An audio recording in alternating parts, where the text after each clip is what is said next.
Un saludo primeramente a toda la audiencia de TCR. Nos encontramos en el canal para presentarles a ustedes el trabajo documental de estos pagos a Malvinas, ida y vuelta, una historia de vida, que es la historia de la experiencia en lo que hemos llamado la Guerra de las Malvinas, de Silvio Edgar Díaz, ¿no?, quien vive en la localidad de Alto Alegre. Para mí ha sido un privilegio, es un privilegio haber estado trabajando respecto a este relato, conmovedor por supuesto, que se centra en lo que una vez más ha sido un atentado contra Latinoamérica, en el corazón del sur, ¿no? Las Islas Malvinas no solo son argentinas, sino que también son latinoamericanas.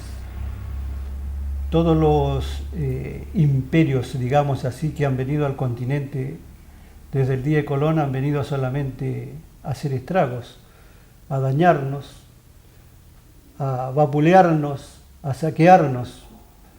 Y esta ha sido una de las últimas obras miserables que han provocado sobre nosotros, que han efectuado sobre nosotros. Yo en el transcurso de mi vida trabajé en el tema de la albañilería con distintos muchachos que fueron a Malvinas y también profesionales, soldados profesionales.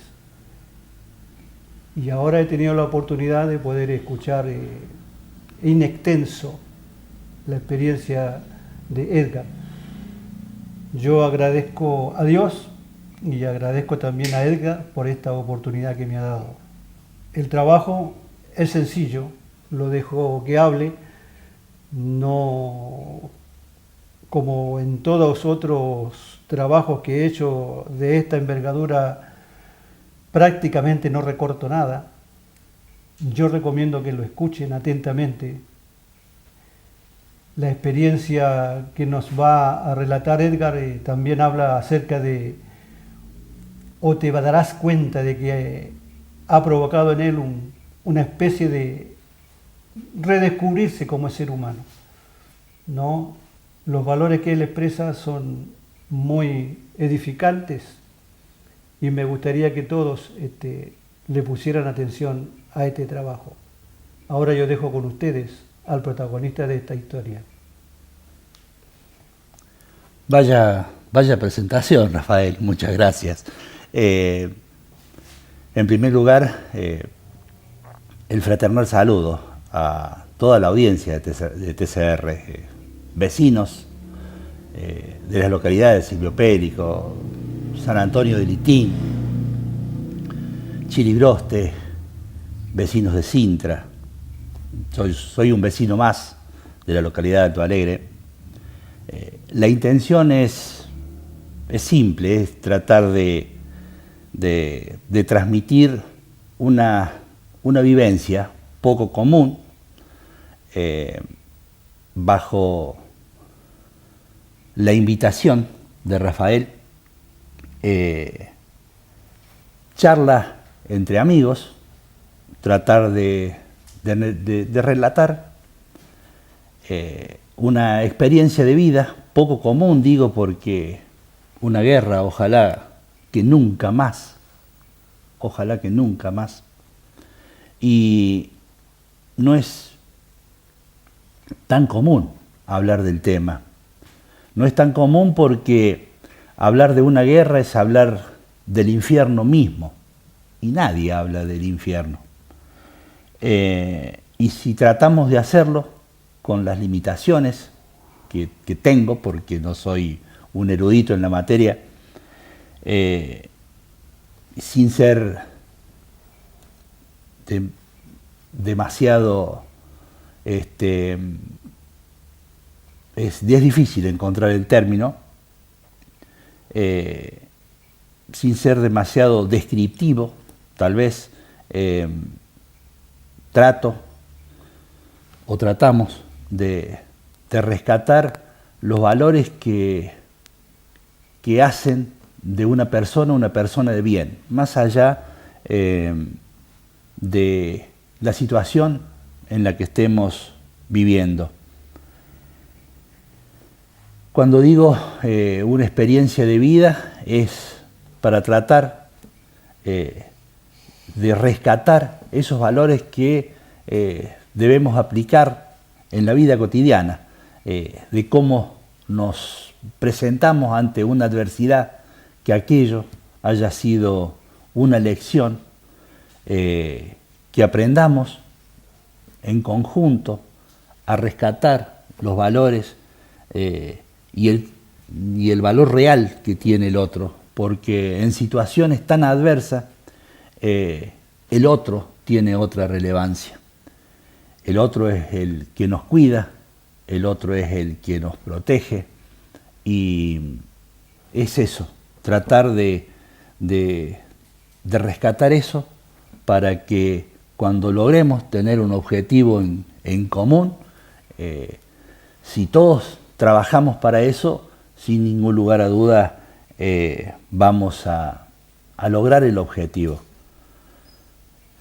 En esta época del año en donde están los actos que refieren al 2 de abril, está sobre la piel.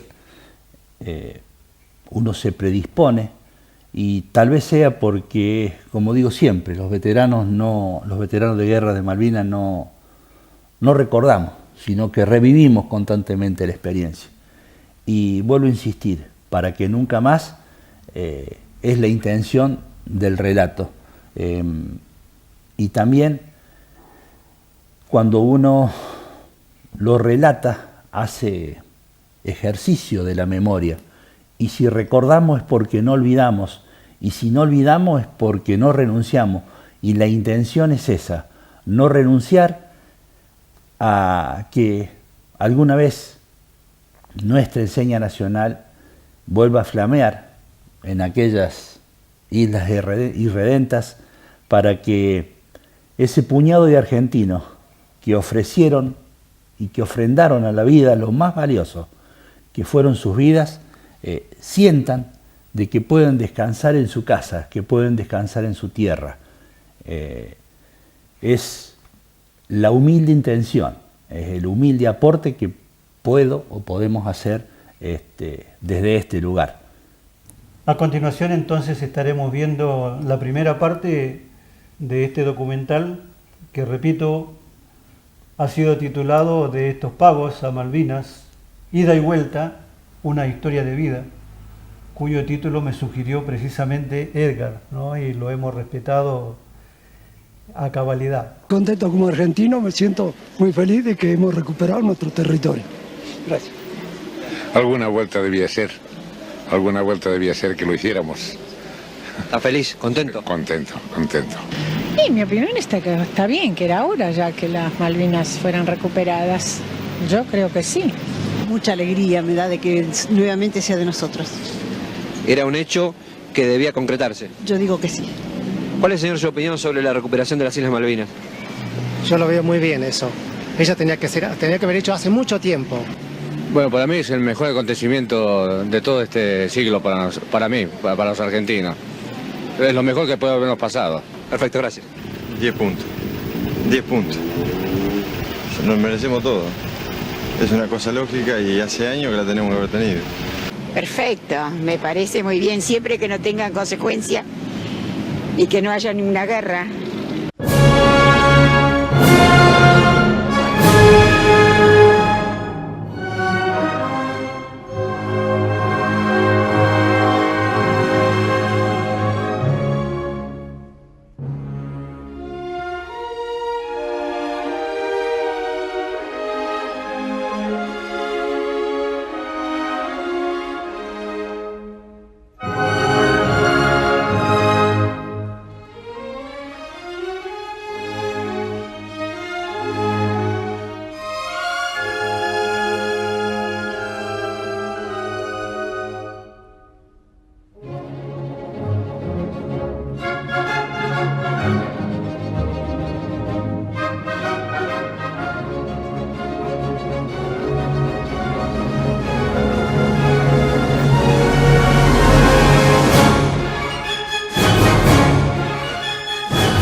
Permítanme presentarme.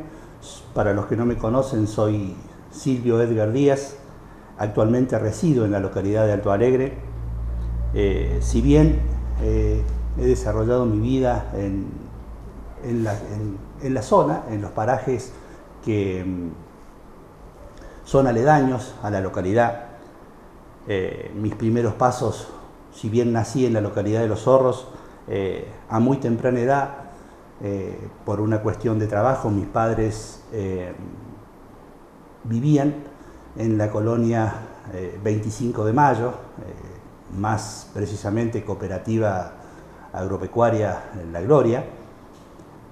Después, con esas ganas de progresar y buscar un mejor futuro, se mudó a la zona de Campo Santa Teresa, Fábrica La Gina, y después a la Fábrica La Cordobesa, situada en Paraje Picochaco, de la cual llegó a ser propietario, y allí empecé mis estudios secundarios en la localidad de la ciudad de Villa María, siempre como vinculado al tema lechería.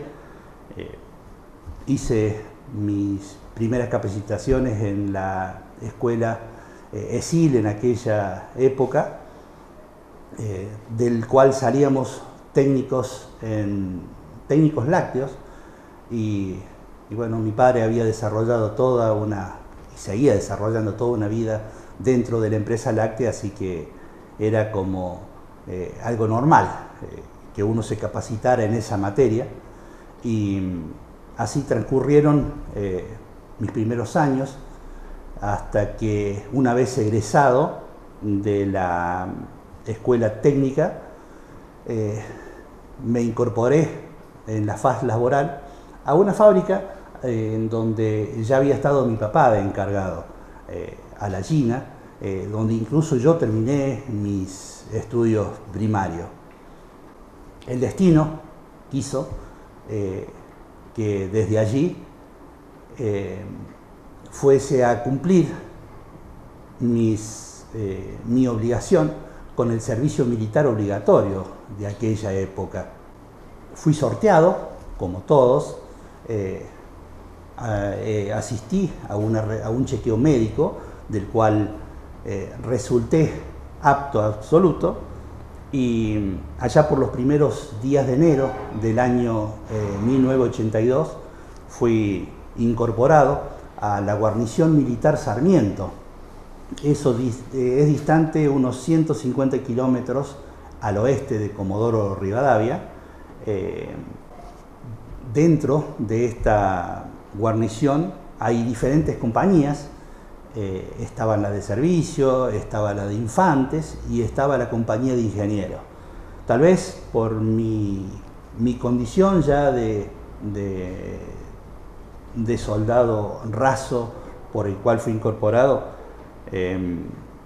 me derivaron a la compañía de ingenieros, compañía de ingenieros 9 más precisamente, y en esa época el jefe de todas las compañías era el comando Seineldin. Una vez incorporado al ejército, como todos, pasamos el periodo de instrucción, que por lo general es un periodo de adaptación, es un periodo donde uno adquiere las primeras herramientas de lo que hace al servicio a la patria. Si bien no se prepara al soldado para un conflicto bélico, pero sí se le dan las primeras herramientas en lo que es el manejo de armas, en lo que es el adaptarse a distintos terrenos, inculcar lo que es el valor de la disciplina, lo que es el valor del compromiso, lo que es el valor del respeto, para poder desempeñarnos y saber acatar y respetar la cadena de mando y las decisiones que toman los jefes. Después de estar unos días en Comodoro Rivadavia, donde el ejército nos puso en condiciones para presentarnos en sociedad, ahí cuando llegamos a la guarnición militar, donde nos saludábamos con los que habían quedado en la guarnición militar. Esto es la instrucción en el campo de combate. Una vez adquiridos esos conocimientos básicos, si bien notábamos un apresuramiento para que nosotros lo adquiriéramos, llegó un día la orden, allá por fin de marzo de 1982, la orden de aprestarnos, la orden de alistarnos, y nos llamó poderosamente la atención por qué había que limpiar tanto las armas, por qué tanta munición de guerra. Y bueno, la respuesta que se nos dio fue que íbamos a hacer un ejercicio, y el ejercicio era en frontera, por eso tanta munición de guerra. Una vez alistados con los pertrechos militares que corresponden a un ejercicio, con una muda de ropa y con medio paño de carpa, porque es lo que lleva, la carga que puede tener un soldado, nos mudan a Comodoro Rivadavia. Todo siempre bajo un hermetismo absoluto, donde no sabíamos dónde íbamos, y recién nos dieron la información cuando el 2 de abril a la madrugada nos suben a un avión Fokker que tiene capacidad para 45 pasajeros, la madrugada del 2 de abril, y arriba del Fokker nos dicen que íbamos, que nuestro destino era Malvinas Argentina. Sin ningún lugar a dudas que en el momento nos invadió tal vez una alegría. Íbamos a conocer, nosotros que nos habíamos, por lo menos en mi caso, uno se había desarrollado en la zona rural y no había, por la temprana edad, uno no había viajado demasiado. Era toda una alegría. Después la realidad fue totalmente otra. Ese 2 de abril a la madrugada, cuando se toma por asalto Puerto Argentino, en esa noche trágica pierde la vida uno de los comandos, el capitán Giachino. Nuestro jefe de la guarnición militar, Seineldín, formaba parte también del grupo de asalto. Entonces esa alegría de conocer parte de nuestro territorio nacional, porque así lo considero, se vio empañada en minutos. El vuelo de Comodoro Rivadavia a Malvinas no es más que 45 minutos. Estábamos en Malvinas pisando Puerto Argentino. Yo lo sigo llamando así, más allá de que sea Puerto Stanley, yo lo sigo llamando Puerto Argentino. Una vez estando en el lugar, empezamos a tomar dimensión de lo que estábamos formando parte de la historia de nuestro país. Tal vez por mi condición de persona instruida, porque había terminado con la secundaria y porque había pedido prórroga por estudio, porque esa carrera demandaba 6 años de estudio más una pasantía en una fábrica de queso, depende de la especialidad que cada uno escogiera. Fui a Malvinas con 20 años, un poquito mayor que la mayoría de los soldados conscriptos, que fueron con 18. Fue todo un aprendizaje, fue todo un sinnúmero de preguntas que nos hacíamos, pero en ningún momento se nos cruzaba por esos días en lo que iba a terminar siendo un conflicto bélico, siendo una guerra. Porque se nos decía, tal vez para no bajarle la moral a la tropa, están a muchos kilómetros de distancia y era poco probable de que trataran de recuperar lo que sigo pensando que no es de ellos. Pasaron los días. Nosotros, al pertenecer a una compañía de ingenieros, lo que hacíamos, o sea, la tarea que nos fue designada era realizar los campos minados.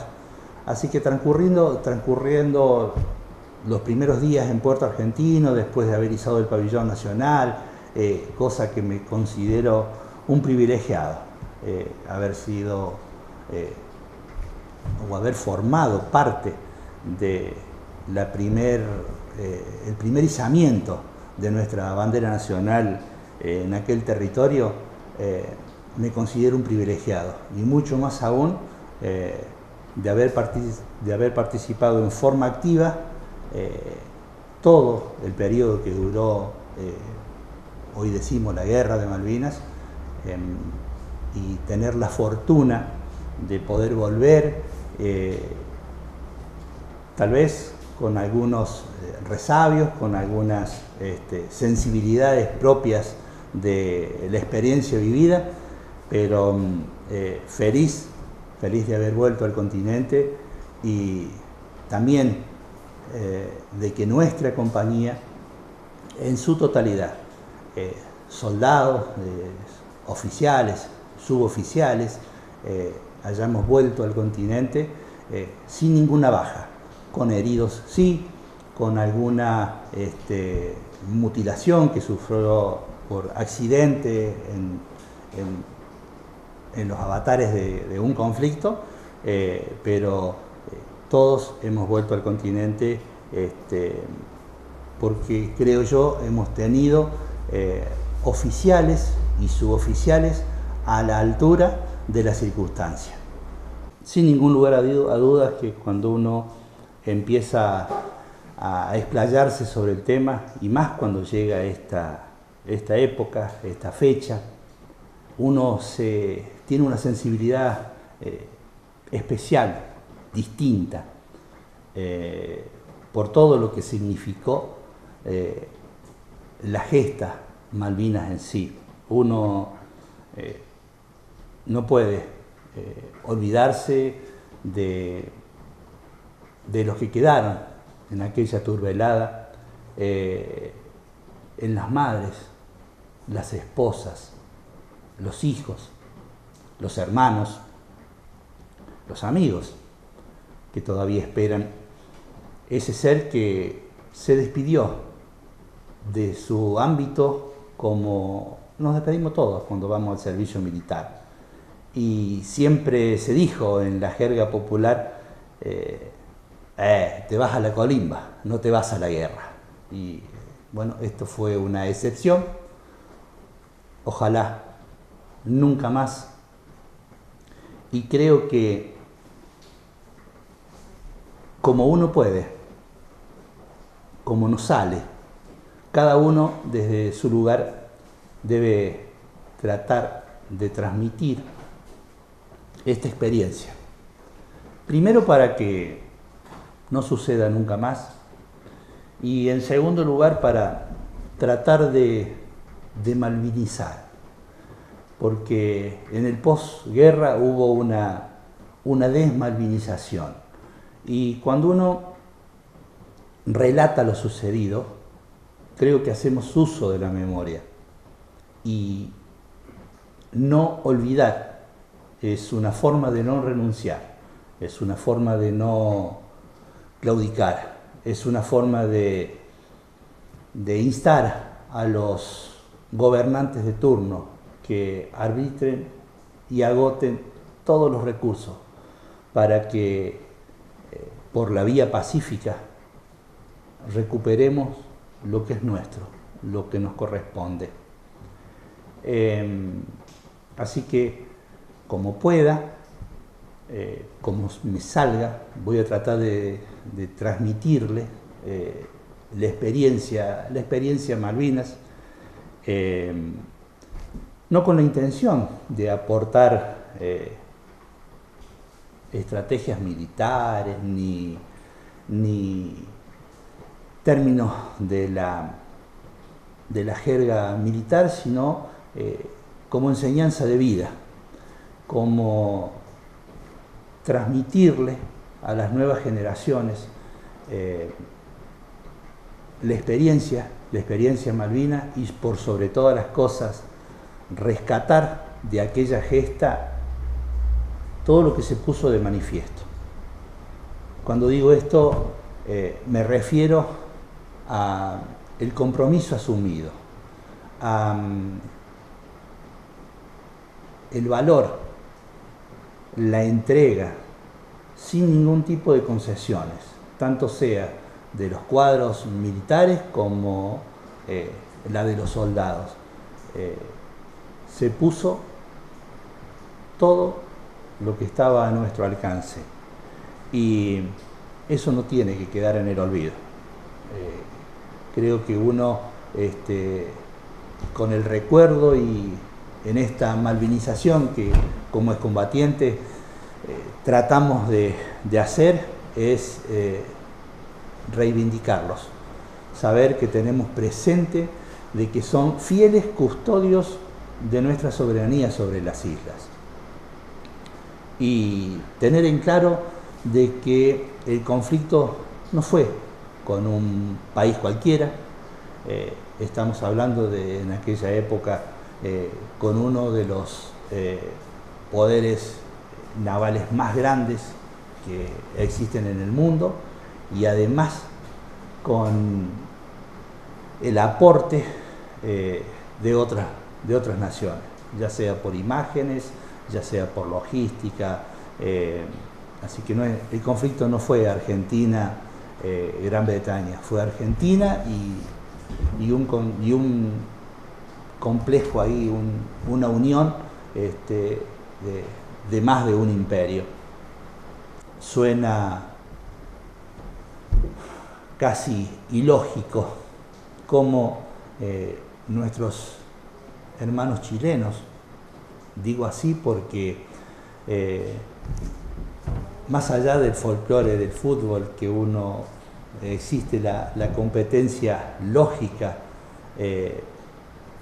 digo nuestros hermanos porque hemos sido libertados por el mismo libertador, y por ahí uno esperaba, ante una situación de semejante magnitud, que del gobierno del norte, llámese Estados Unidos, apoyo a Inglaterra, era casi lógico, pero esta cofraternidad, esta hermandad del hemisferio sur, y vernos,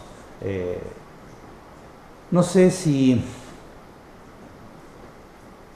creo que la palabra es defraudados, con el país hermano. Después, cuando uno toma noción de cuánto le sirvió a la flota inglesa ese apoyo logístico, que vuelvo a repetir, ese país hermano porque fuimos libertados, al igual que Perú, por el mismo libertador. En situaciones límites uno esperaba el apoyo, pero las cosas no se dieron así. Sí lo tuvimos de nuestros hermanos peruanos, con la ayuda de aviones. Los aviones Mirage vinieron de allá, y también armamento vino de nuestros hermanos peruanos. Pero por ahí, cuando se habla de la hermandad latinoamericana, es difícil que sea creíble el relato, porque sí considero que es un relato. Los que hemos formado parte de aquella gesta, no suena poco creíble. Para volver a a relatar nuestra experiencia en Malvinas después de haber izado el pabellón nacional y hacer las primeras adaptaciones al terreno y al clima, porque estar en Comodoro Rivadavia en esa época con 0 grados y ir a Malvinas con 14, 15 grados bajo cero, había una diferencia considerable. Nos mudan a un buque vía helicóptero, nos mudan a un buque insignia para nuestra Armada Argentina, que fue el Almirante Irízar, un buque hospital que estaba en la zona, y de ahí a otro buque, el Bahía Buen Suceso, que nos llevó a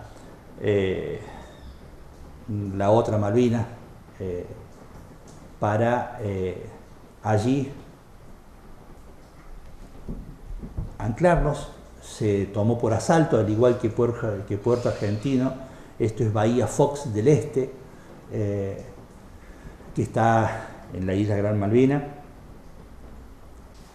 Cuando les decía que nos mudan al barco Almirante Irízar, que era un buque, que es un buque todavía hoy insignia de nuestra Armada, nosotros estábamos en Puerto Argentino y nuestra función en las islas fue hacer los campos minados.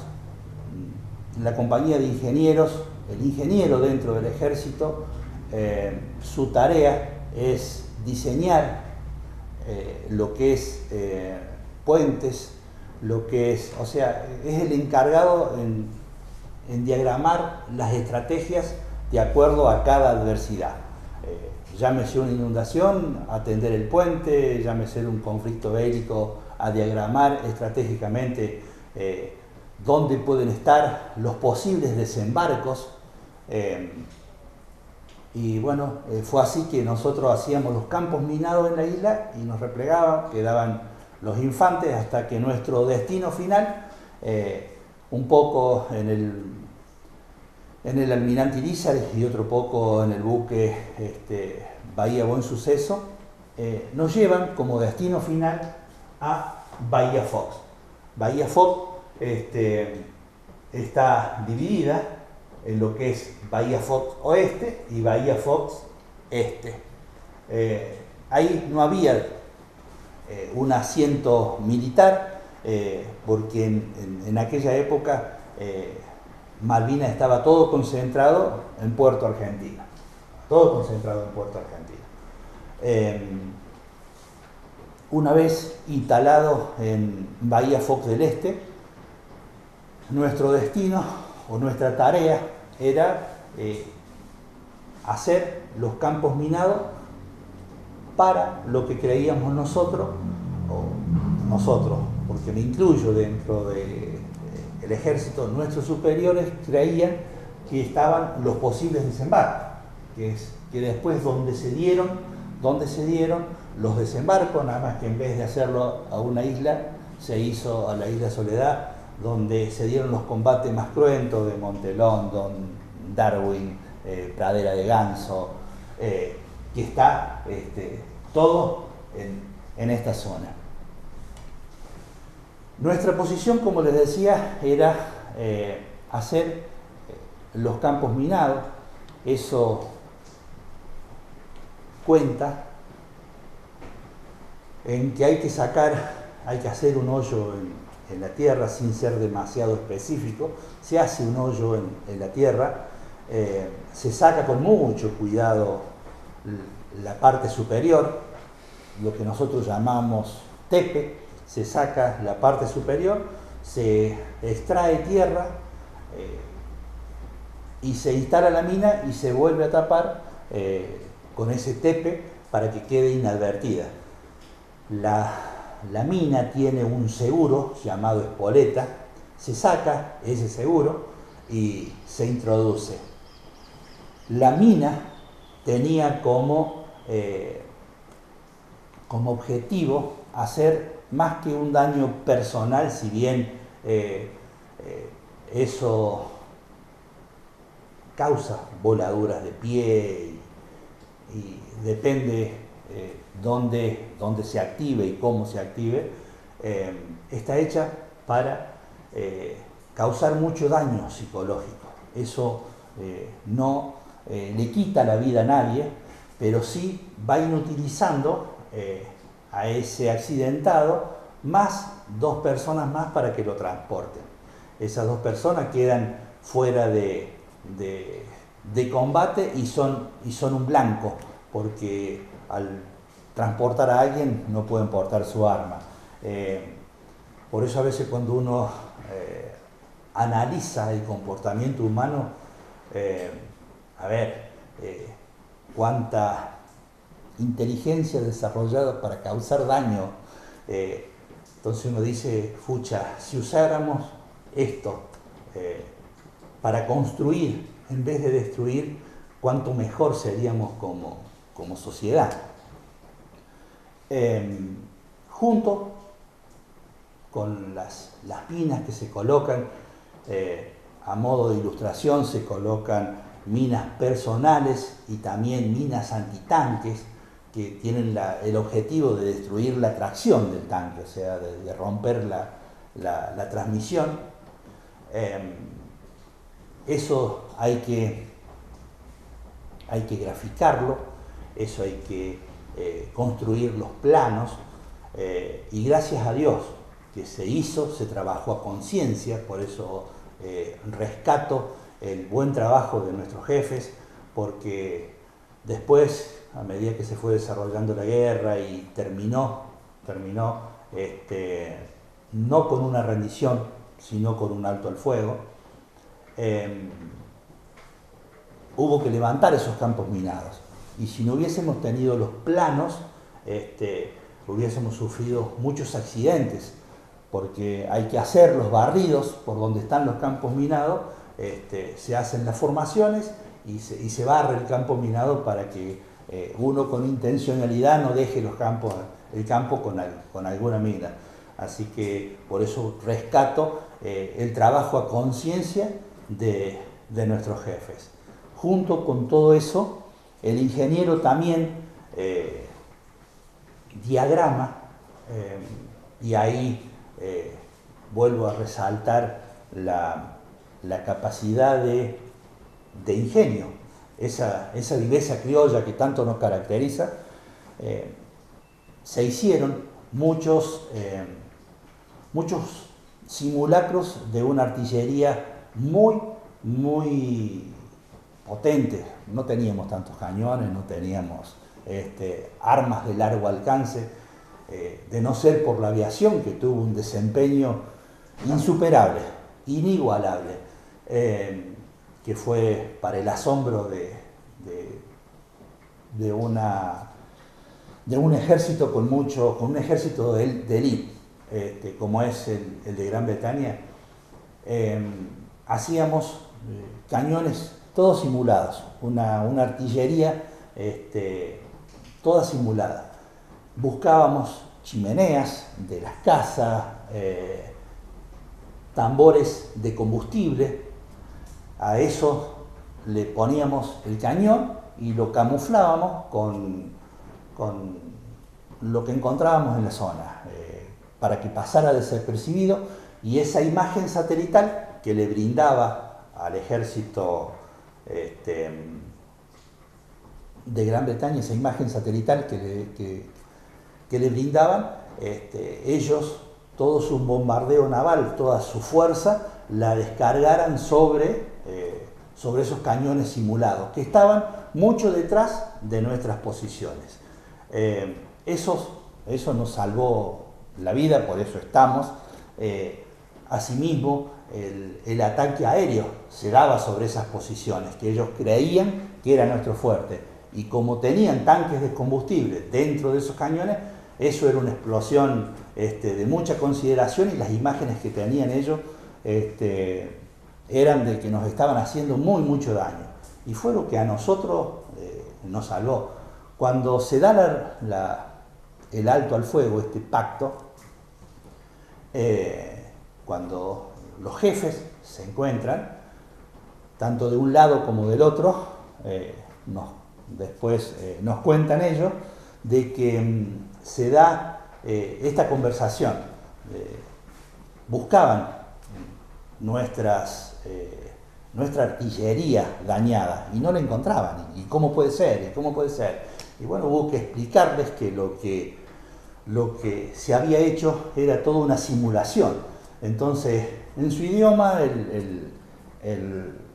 nuestro mayor en aquella época, que era nuestro jefe, le decían, le decían los otros jefes, ¿cuánto le costó a la reina todo esto? ¿Cuánto le costó a la corona todo esto? Y se ganaron, nuestro jefe, el mayor de los respetos de la fuerza británica, por la inteligencia desarrollada con nada más que simulaciones, y que considero que es lo que hoy nos mantiene de pie, y gracias a la labor que como ingeniero desarrollaron. Aquí cerquita está Darwin, donde está el cementerio de Malvinas. Desde Puerto Argentino a Darwin, donde está el cementerio, hay aproximadamente 70 kilómetros, entre 65 y 70 kilómetros. Hay momentos en la vida de un pueblo que engrandecen su historia para el centenario de nuestra localidad.